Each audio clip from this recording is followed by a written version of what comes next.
You're listening to the Heart and Hustle podcast. We are your hosts, Evie McLeod and Lindsay Roman. Welcome back to another episode. Thank you so much for being here. Today, we are diving into 2024 trends for Instagram. Now, guys, social media is changing all the time. Like, they up there in San Francisco are just working away to make it as hard as possible for us to catch a freaking break. But alas, it's changing all the time. And with 2024, this year is no different. And so we're going to talk about it. Just, what worked in 2024 is different than what worked in 2023, what worked in 2029. No. Where? 2019? 2019. 2017, all of the things. You get it. Yes. Not 2029. I'm a future teller. Apparently. All right. So if you're curious on what we are seeing, trending, and working on Instagram in 2024, let's dive in.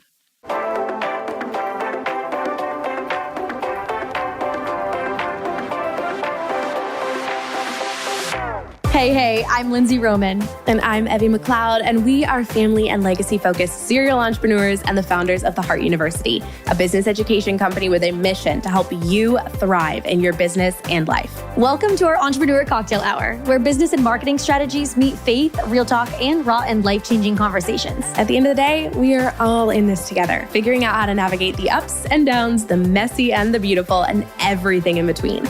This is a community where you can come as you are, get inspired, and walk away equipped to build a legacy-filled life. You're listening to the Heart and Hustle podcast.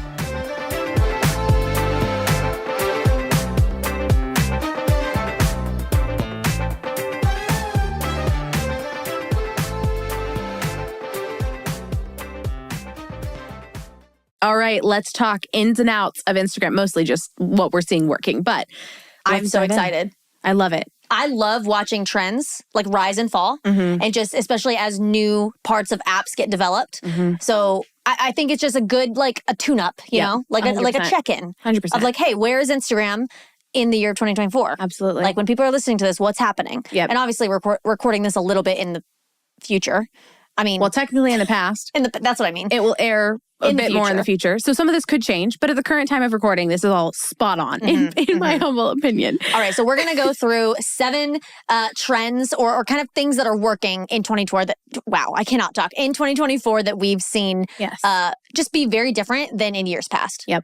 All right. Number 1 is essentially ManyChat, which, if you're not familiar with that name or whatever, it's basically the DM or the post, like the chat funnels. Like comment this word and I'll send you this. Or it's basically an automation, very similar to like signing up for an email list, but instead of having people like click your link in bio to go sign up for something, you can now have them basically say comment, or you can say comment and then whatever you want. And if people comment that word on a post, on a live, I think on stories too. Yeah.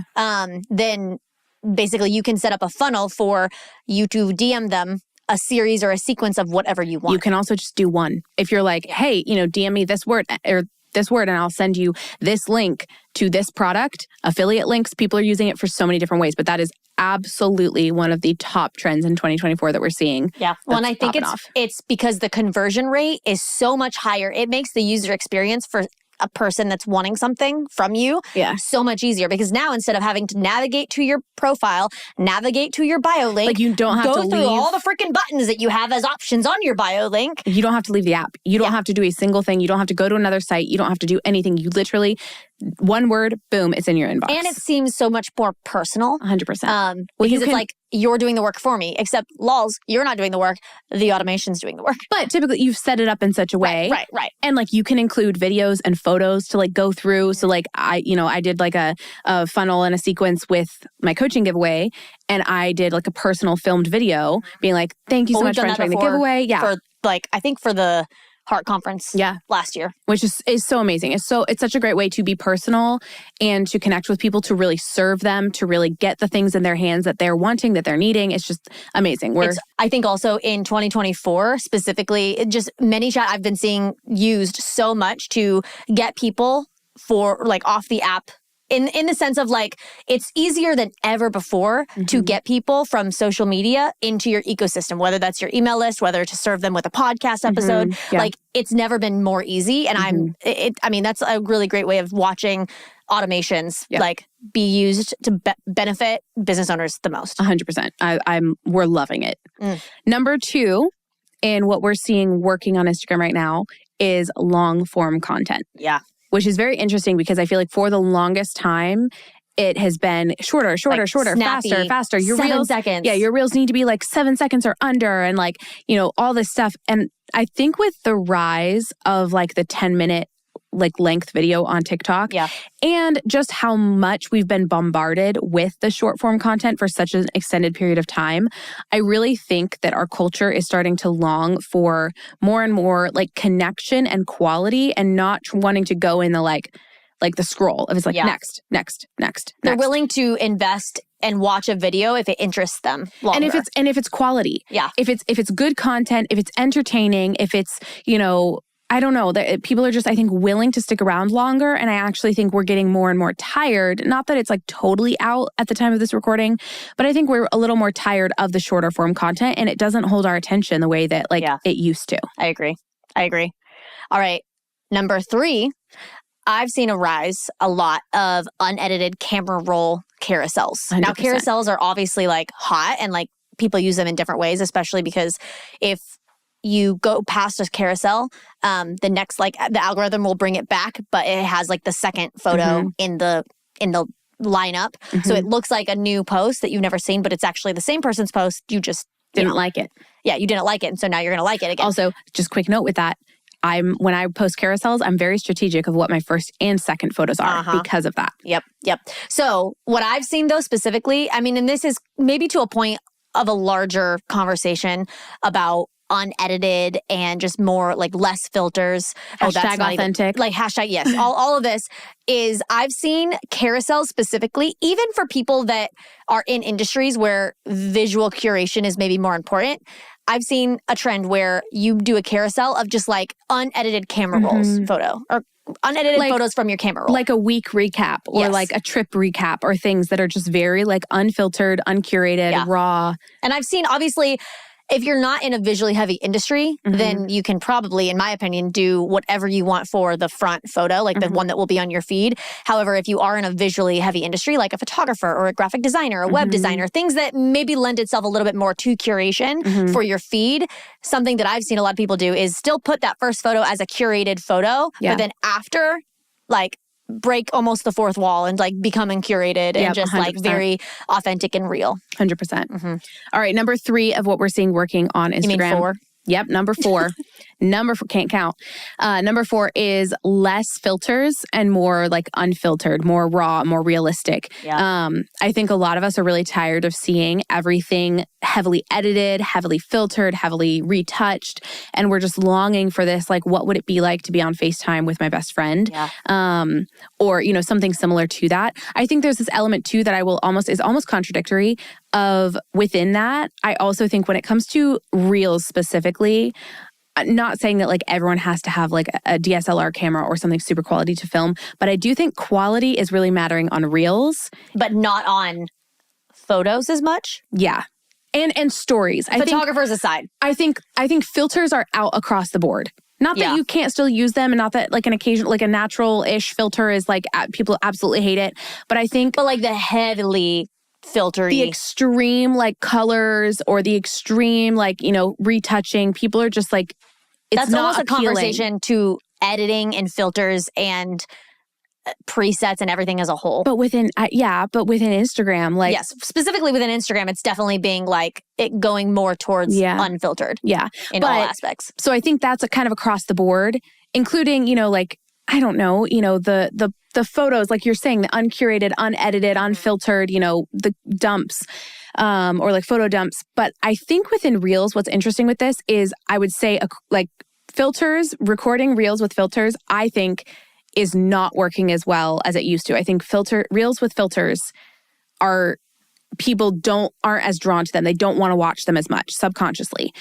So that makes me, step into, I think people are really longing for quality within Reels as well, like good mics, good sound, good lighting, which has always kind of been a thing, but I think we're seeing it and noticing it more and more. Like the Reels that I personally, as a user, really stop and listen to or watch are the ones that are longer form, that are very engaging, are very aesthetically pleasing without being like like if there's a heavy filter on it, I usually don't watch it like straight up. I watch the ones that are unfiltered, like good quality, good mic, good audio. So it's very interesting to watch. While we want the filter to go out in a lot of ways, I think we also want something that feels quality in another way. Does that make sense? If something has like bad lighting or is hard to hear or understand, like I'm swiping away immediately. 100%. Yeah. All right. Well, the fifth thing that we've seen working specifically in 2024 is kick out. I don't know where that came from, but like an out of the trend of lip syncing reels and dancing reels, which were really hot, I would say specifically in like 2021 and 2022. Yeah. And even a little bit in 2023, but specifically in 2024, I've noticed a lot more of B-roll long form reels where you'll just see like a casual shot of like a girl walking down the street. And then there's like text, like almost like a paragraph of text on it. And it's just a reel. Or like the text is like changing with multiple shots, but it's not. But it's more like the video itself isn't supposed to be flashy or like entertaining in that way. It's more so a B-roll shot where there's written form content on top. Yeah. I think to go hand in hand with that, what we're noticing a huge rise in is faceless content. I think a lot of people are really tired of having to show up with their face which on introverts camera. Rise. Yeah. This is your time to shine. I think there's definitely a sense of like burden when it comes to Instagram with having your face attached to everything, like having to show up, having to, or even if you like all the reels before, you would be like, oh, I don't want to dance. I don't want to like lip sync. That's just not me. Yep. It's easier to batch when it's just like content from your camera roll that's like casual. Well, so what we're noticing is like there's B-roll content, which I think can have your face involved. It could be you working at your desk or different things, but there's also a huge trend and a huge rise right now that's working really well in faceless content. Yeah. Like stuff that's just you typing on a keyboard, but your face isn't involved. Or, a shot of you picking some apples from a tree, but it's the back of your head. It's not your face involved, which leads to being able to use a lot more stock footage and not having to film everything, and utilizing stuff that is coming from, some amazing companies like we love Elevate Visuals, places like that. That means that you don't have to film and have everything. So it's really interesting to watch the B-roll, which is usually from your camera roll. It's you in your life. It's time lapses of you working. It's, you working out, like different things like that. But it's not you talking to camera or specifically filming a quote unquote reel. Well, and so kind of a practical tip with this, I think it's easier for entrepreneurs than ever to create reels, because now instead of, and not that you can't do dancing, that you can't do lip syncing, like you can still do those things. Or like talking to camera. Right. But you don't have to like set a time in your calendar to like, okay, I'm going to dance at 3 p.m. on a Tuesday in front of my phone. Like it doesn't have to be like that religious. It can now be, hey, as I'm going about my life, just like, remember, hey, set up my camera on a tripod or set it up and just film yourself doing things, whether it's working or even lifestyle, like at the gym or things like that. And you can use that in your business, 100%. Like in tandem with reels and stories and all the things. 100%. I think with that, something that I've noticed is like really is like story times of people actually talking, which kind of goes hand in hand with the long form content. People want to be entertained and engaged in a way that feels, like I said, like FaceTime with a friend. I also think remixes are I'm noticing working really well on Instagram. They didn't used to, but the ability to remix a reel and kind of choose where you want it on the screen and put some text over top of it or your own photo or video on top of it, like it gets out to a similar audience. So find a similar reel that from somebody in an account that you want to kind of reach their audience. And then like the algorithm will push it out to similar people of both of your accounts. It's like really interesting, the power of remixes that I feel like before was like absolutely dead on Instagram. True. Like TikTok, it was a thing. Instagram, absolutely not. And I'm noticing it's becoming more powerful on Instagram itself.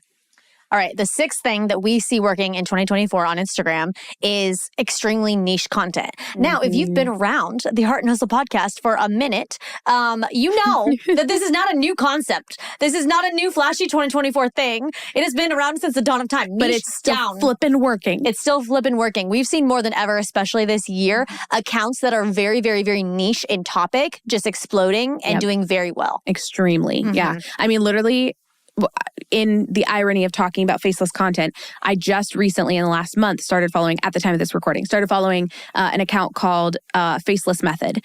And she built her account. I think right now she has like 216 followers at the time of this recording. She started her account a month ago. And her niche is faceless content, how to create faceless content on Instagram that is going to build your business and build your brand. It's like so specific. Yeah. It's not how to build content, how to Instagram market, and none of it. It's faceless niche content.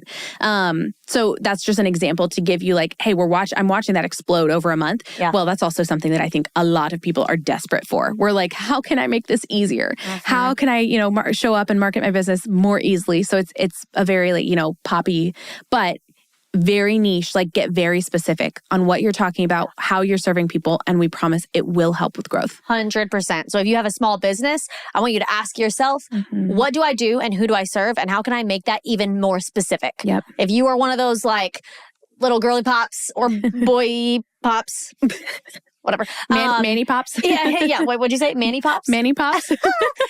People that are trying to serve the masses, stop that. Stop that right now. All right.